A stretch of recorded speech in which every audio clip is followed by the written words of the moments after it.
في غفلة من هذا فكشفنا عنك غطاءك فبصرك اليوم حديد۔ حضرات ذی وقار، محترم سامعین و سامعات،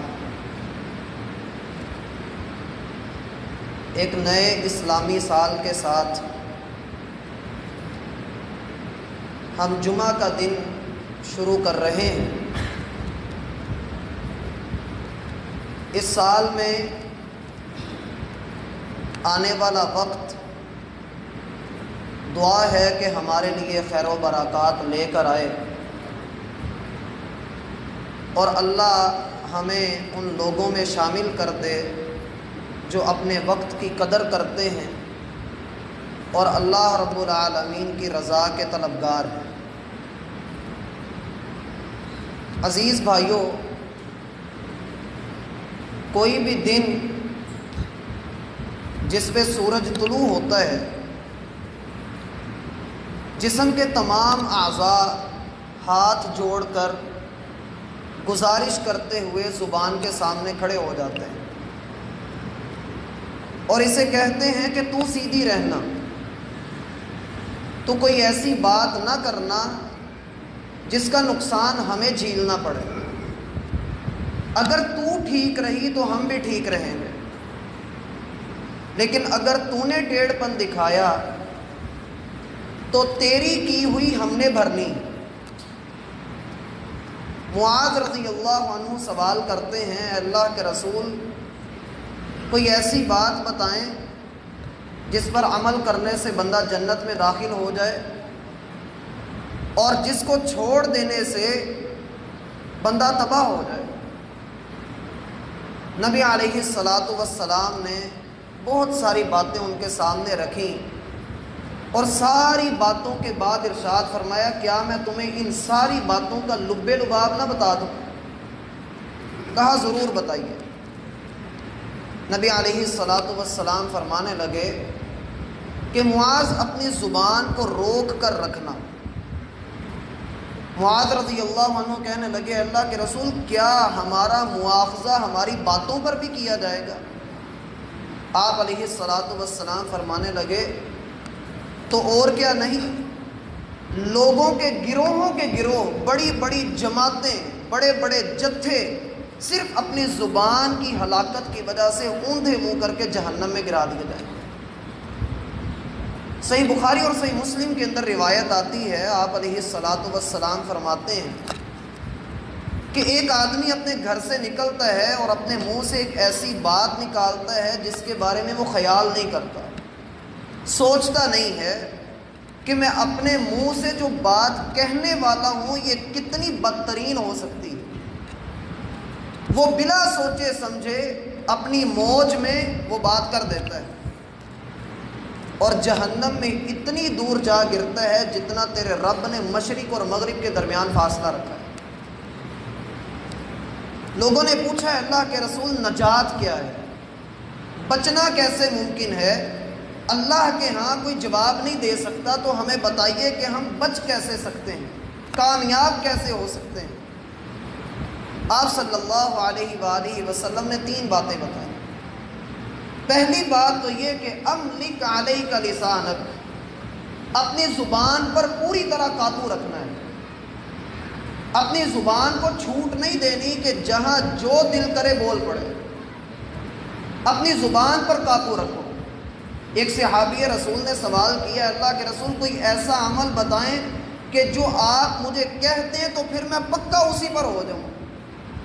آپ نے فرمایا، تمہارا ہاتھ تمہارے اختیار میں ہے۔ کہنے لگے، اللہ کے رسول، میرے اختیار میں نہیں ہوگا تو اور کس کے اختیار میں ہوگا؟ آپ نے فرمایا، پھر اسی طرح اپنی زبان کو بھی اپنے قابو میں رکھو۔ املک علیک لسانک، اپنی زبان کے اوپر قابو رکھیے، اس کے گھوڑے کے اوپر خود سوار رہیے، اس کو اپنے اوپر سوار نہ ہونے دیجیے۔ میں آنے والے چند منٹوں میں یہ بات واضح کروں گا کہ زبان کی تباہی کس طرح سے انسان کو اللہ کے ہاں بدترین کفر تک لے جاتی ہے۔ دوسرا کام جو آپ علیہ الصلاۃ والسلام نے فرمایا کہ اپنے گھر کو لازم پکڑنا، اپنے گھر کے اندر رہنا۔ اس پر انشاءاللہ اللہ نے موقع دیا تو کبھی تفصیل سے گفتگو کریں گے۔ اور تیسرا کام یہ کہ اپنے گناہوں کو یاد کر کے تمہاری آنکھوں میں آنسو آنے چاہیے، شرمندگی کے آنسو، ندامت کے آنسو ہونے چاہیے۔ یہ 3 کام کر لینا، نجات تمہارا مقدر بن جائے گی۔ ایک اور حدیث میں آپ علیہ الصلاۃ والسلام فرماتے ہیں من صامت نجا، جس بندے نے اپنے اوپر خاموشی کو لازم کر لیا وہ نجات پا جائے گا، اس کے لیے نجات لکھ دی جائے گی۔ ایک حدیث میں آپ علیہ الصلاۃ والسلام نے ایمان کی ضمانت اس بات کو قرار دیا من کان یؤمن باللہ والیوم الآخر فلیقل خیرا او لیصمت، جس بندے کا اللہ پر ایمان ہے، جو مانتا ہے کہ میرا رب وہ اعلیٰ اور عرفہ ہے، اپنے مقام، اپنی شان، اپنے مرتبے کے اعتبار سے لا مثل لہ ولا مثال لہ، نہ اللہ کی جیسا کوئی ہے نہ اللہ کی مثال کوئی ہے، والیوم الآخر، اور جسے اس بات کا ادراک ہو، تصور کر چکا ہو کہ قیامت والے دن میری زندگی کے ایک ایک لمحے کا حساب ہونا ہے، فلیقل خیرا، وہ بات کرے تو اچھی بات کرے، اپنے منہ سے خیر کی بات نکالے، بد زبانی نہ کرے، او لیصمت، یا خاموشی اختیار کر کے بیٹھا رہے۔ ہر بندہ اپنی زبان کے پیچھے چھپا ہوا ہوتا ہے، اس نے جو بات کہنی ہے، جو بات اس نے کرنی ہے، اس کے مطابق اس کا کردار، اس کی شخصیت ابھر کر سامنے آ جاتی ہے۔ اور ایک آخری موٹی سی حدیث اسی خاموشی کے حوالے سے، آپ علیہ الصلاۃ والسلام سے سوال ہوا یا رسول اللہ صلی اللہ علیہ وآلہ وسلم ہمیں یہ بتائیں کہ سب سے بہترین مسلمان کون سا ہے، افضل مسلمان کون سا ہے، ای المسلم افضل، سب سے افضل کامل مسلمان کون سا ہے؟ آپ علیہ الصلاۃ والسلام نے فرمایا من سلم المسلمون من لسانہ ویدہ، جس کے ہاتھ اور زبان سے دوسرے مسلمان محفوظ رہیں، جس کے ہاتھ اور زبان سے دوسرے مسلمان محفوظ رہیں۔ عبداللہ ابن مسعود رضی اللہ عنہ سوال کرتے ہیں ای الاعمال احب الی اللہ تعالی، اللہ کے ہاں سب سے بڑھ کر محبوب عمل کون سا ہے؟ نبی علیہ الصلاۃ والسلام فرماتے ہیں الصلاۃ علی میقاتها، نماز کو اس کے مقرر وقت پر ادا کرنا۔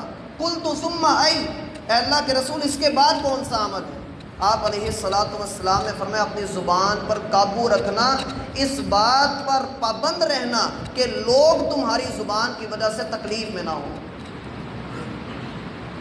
دوسری بات جو آج کے ہمارے خطبے کا ایک اہم حصہ ہے وہ یہ کہ زبان کے ذریعے جہاں انسان بڑے بڑے گناہ کرتا ہے، وہاں 2 ایسے بدترین گناہ کرتا ہے کہ جن کا وبال کم از کم اتنا ہے کہ اللہ رب العالمین کے ہاں وہ کبیرہ گناہ ہے۔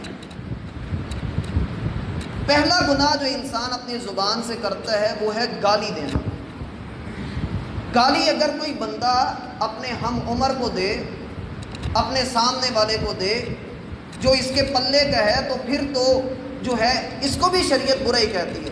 لیکن اگر گالی انسان اپنے ماں باپ کو دے رہا ہو، نبی علیہ الصلاۃ والسلام فرماتے ہیں ان من اکبر الکبائر ان یلعن الرجل والدیہ، بدترین اور بڑے گناہوں میں سے بڑا گناہ یہ ہے کہ آدمی اپنے والدین کو گالی دے۔ اور والدین کے درجے کے بارے میں اب ہم سب جانتے ہیں، اور جب انسان گالی صحابہ کو دے رہا ہو،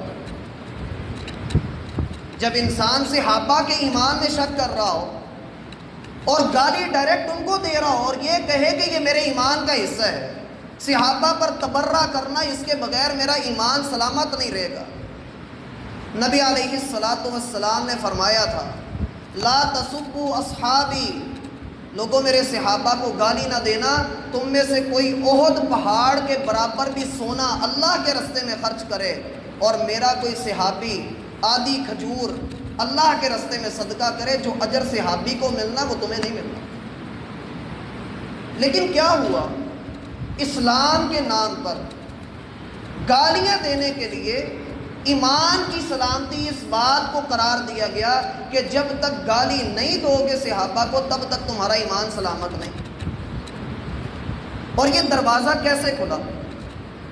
سب سے پہلے تو قوم کو یہ پڑھایا گیا کہ یزید کو برا کہو، اور جب یزید کو برا کہا گیا تو کہا یہ جس کا بیٹا ہے اس کو بھی برا کہو۔ اور آپ جانتے ہیں کہ یزید کے جو باپ تھے وہ مسلمانوں کے عظیم صحابی، عظیم خلیفہ امیر المؤمنین سیدنا امیر معاویہ رضی اللہ عنہ، ان کو گالی دو۔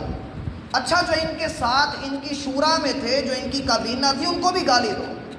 پھر جنہوں نے ان کو خلافت دی تھی، جو لے کر آئے تھے، ان کو بھی گالی دو۔ کرتے کرتے کرتے کرتے میرا بھائی صحابہ کی صحابیت کے اوپر گالیاں دیں، اللہ کے رسول کی رسالت کو شک میں ڈالا، اور پھر اس سے بھی ایک قدم آگے بڑھا کر اللہ سبحانہ و تعالیٰ کے وجود کا انکار کر کے کہا کہ اگر کوئی اللہ ہے، کوئی الہ ہے تو وہ علی۔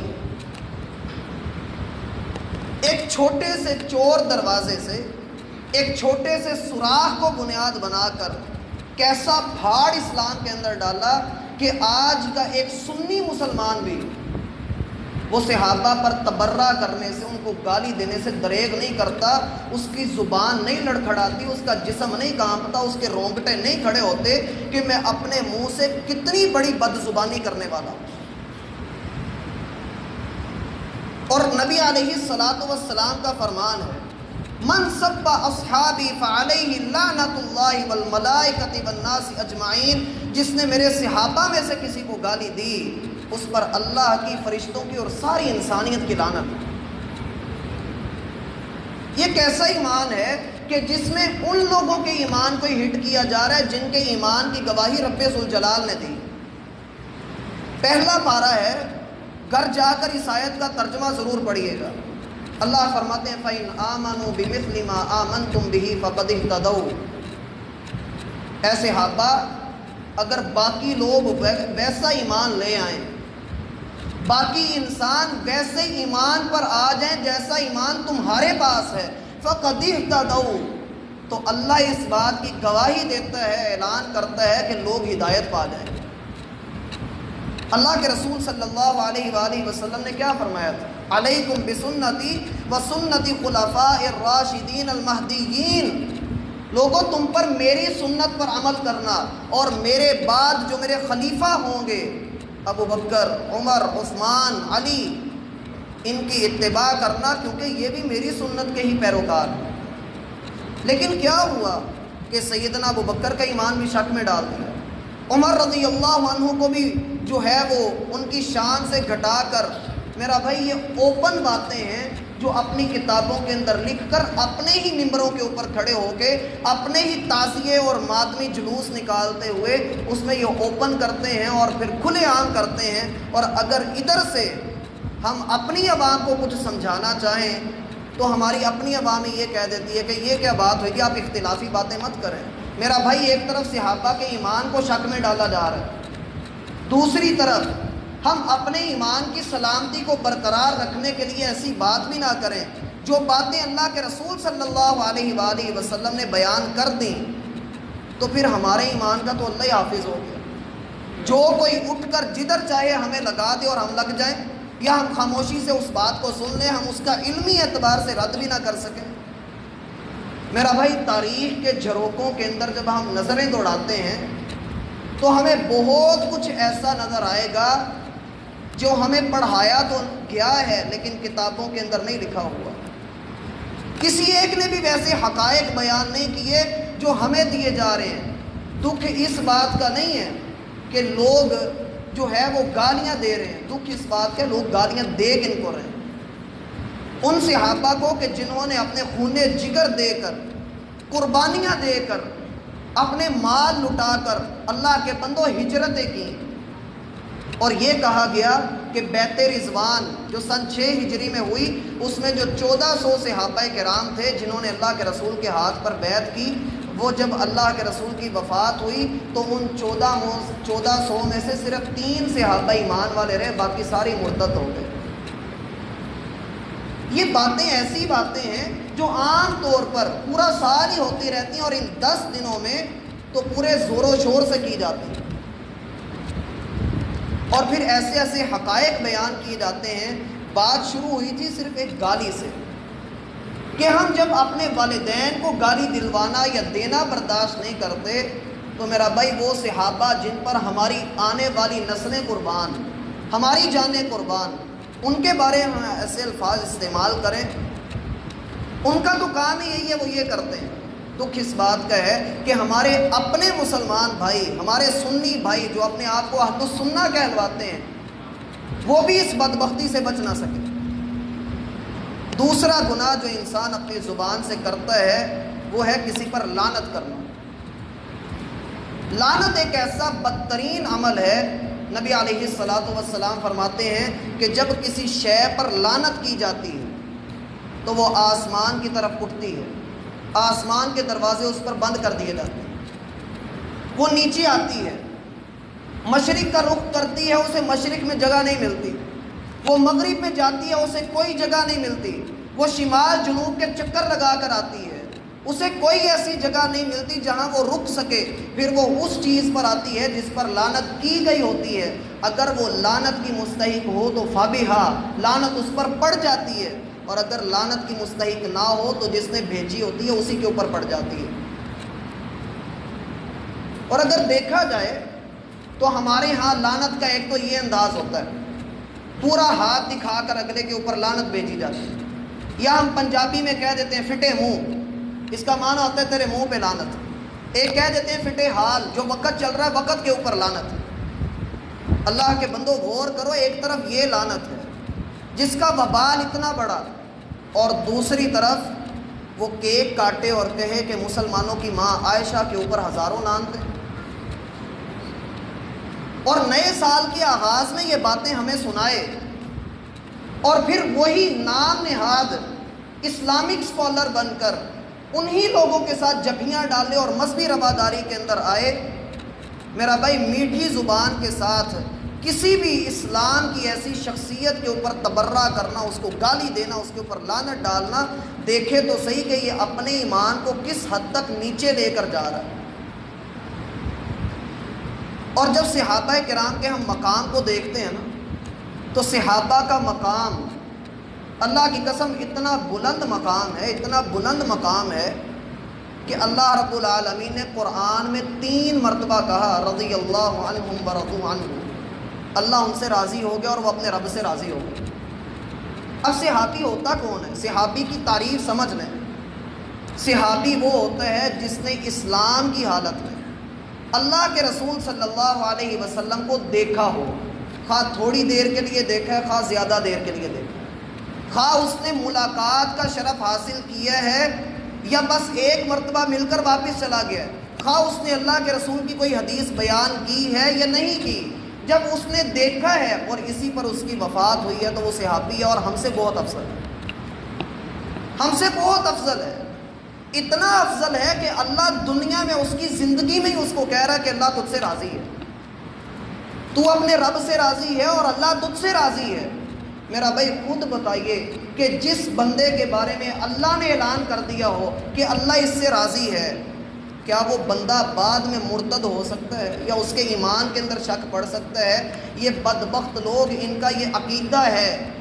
میں نے شروع میں بات کی، بلا دلیل بات نہیں کی کہ انہوں نے اللہ کی توحید کے اوپر بھی اپنا قدم بڑھایا ہوا ہے، یہ اللہ کی توحید کو بھی نہیں مانتے ہیں، یہ کہتے ہیں کہ اللہ کو مستقبل کا علم نہیں ہے۔ ان کے ہاں یہ بنیادی عقیدہ ہے کہ اللہ کے ہاں مستقبل کا علم کوئی نہیں ہے، جب کوئی کام ہوتا ہے تبھی اللہ کو پتہ لگتا ہے، نعوذ باللہ من ذالک۔ حالانکہ رب ذوالجلال قرآن میں فرماتے ہیں کہ اللہ رب العالمین نے اللہ یعلم ما فی السماء والارض، زمین و آسمان میں جو کچھ بھی ہے اللہ اس کو جانتا ہے۔ ان ذالک فی کتاب، زمین و آسمان کو پیدا کرنے سے 50,000 سال قبل اللہ نے اس کو لکھ دیا تھا۔ ان ذالک علی اللہ یسیر، تو سمجھتا ہے کہ یہ مشکل ہے لیکن رب کے لیے بڑا آسان ہے، رب کے لیے مشکل نہیں ہے۔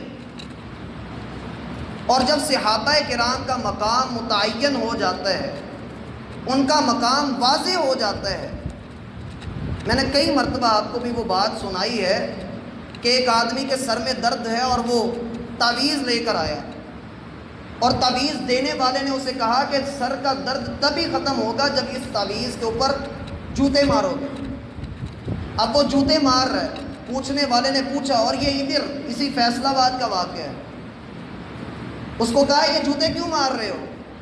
کہنے لگا پیر صاحب نے کہا ایسے ایسے کرو، تعویذ کو کھول کر دیکھا، اللہ کی قسم اس کے اوپر لکھا ہوا تھا ابو بکر عمر عثمان۔ ہم کس رستے پر چل رہے ہیں؟ اگر تو مذہبی رواداری کا نام ہے، اگر تو بات رواداری کی آنی ہے، تو میرا بھائی کسی بھی بندے نے آج تک ہمارے لیے سیدنا ابو بکر رضی اللہ عنہ کی الف سے لے کر سیدنا علی کی یا تک، اللہ کی قسم ہر صحابی ہماری آنے والی نسلوں سے بھی بڑا افضل، وہ روئے زمین کا سب سے افضل انسان ہے اگر وہ صحابی ہے۔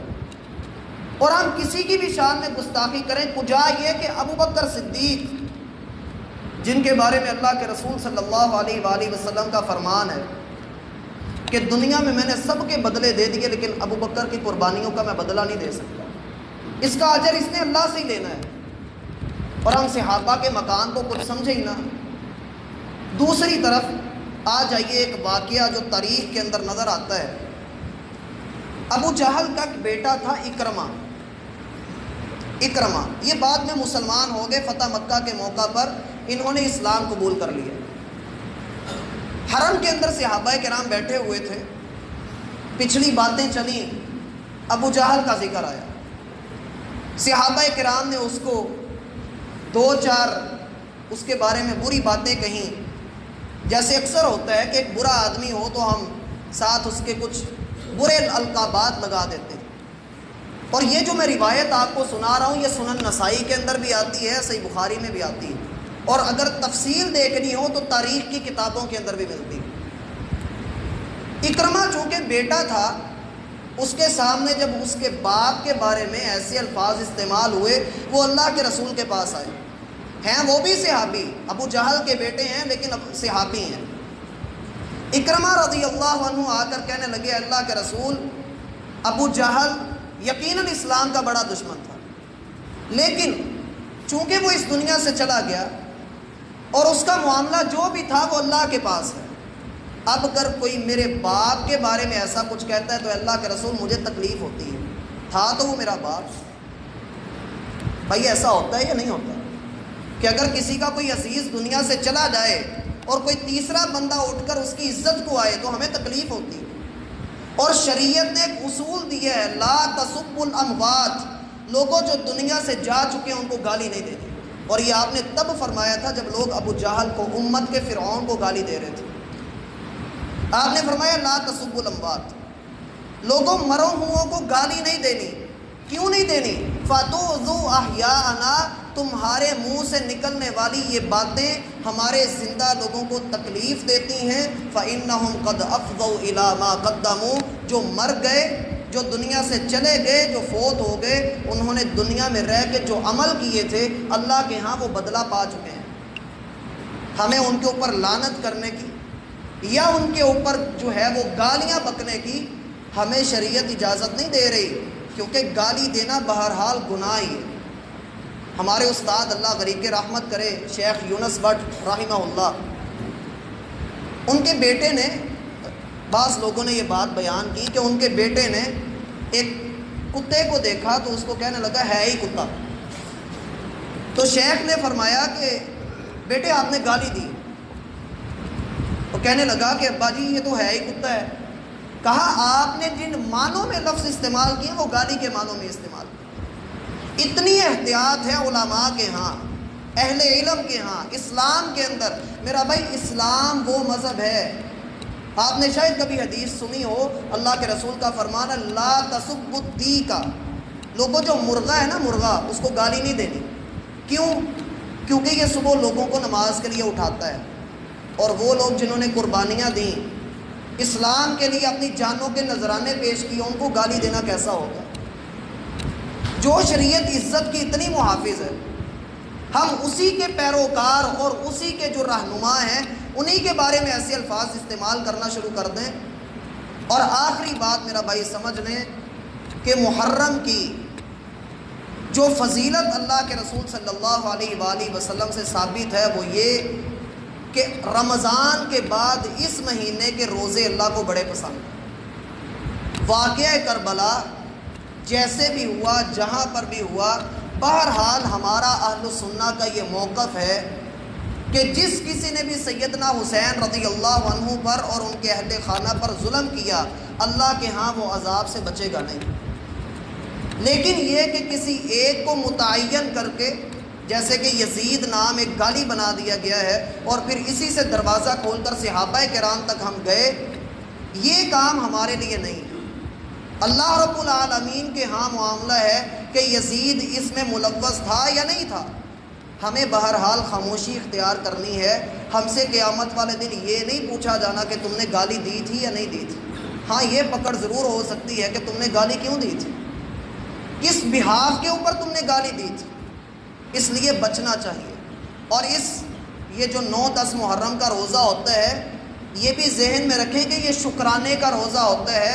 اللہ نے موسیٰ علیہ السلام کو فرعون سے نجات دی تھی اس دن، تو اس شکر میں، آزادی کے شکر میں ہم روزہ رکھ رہے ہیں، نہ کہ ہم کربلا کی یاد میں۔ کربلا کا واقعہ اللہ کے رسول صلی اللہ علیہ وسلم کی وفات کے 50 سال بعد ہوا ہے، اور یہ جو آج کل جو کچھ کیا جاتا ہے، ماتمی جلوس اور ماتم اور سینہ کوپی اور کالے کپڑے اور نہ جانے کیا کیا، جو سبیلیں وغیرہ لگائی جاتی ہیں، یہ سارا بڑی ذمہ داری کے ساتھ آپ کو بتا رہا ہوں 351 ہجری کے اندر یہ کام شروع کیے گئے تھے۔ اس سے پہلے ان چیزوں کا کوئی ثبوت نہیں تھا۔ اللہ ہمیں سمجھنے کی توفیق عطا فرمائے۔ میرا بھائی، ان دنوں کے اندر اپنی زبان کو روک کر رکھیے اور لوگوں کے درمیان گھل مل کر بیٹھنے سے بچیے۔ کہیں پر کوئی نہ کوئی بحث چھڑ جاتی ہے اور پھر بندہ جذبات میں آ کر نہ جانے کیا کر دیتا ہے۔ خاموشی اختیار کیجیے۔ اگر آپ کو پتہ بھی ہے کہ واقعہ کیا ہوا تھا، کیسے ہوا تھا، خاموشی اختیار کریں۔ من صمت نجا، جو چپ رہتا ہے وہ کامیاب ہو جاتا ہے۔ اللہ ہمیں سمجھنے کی توفیق دے۔ وما توفیق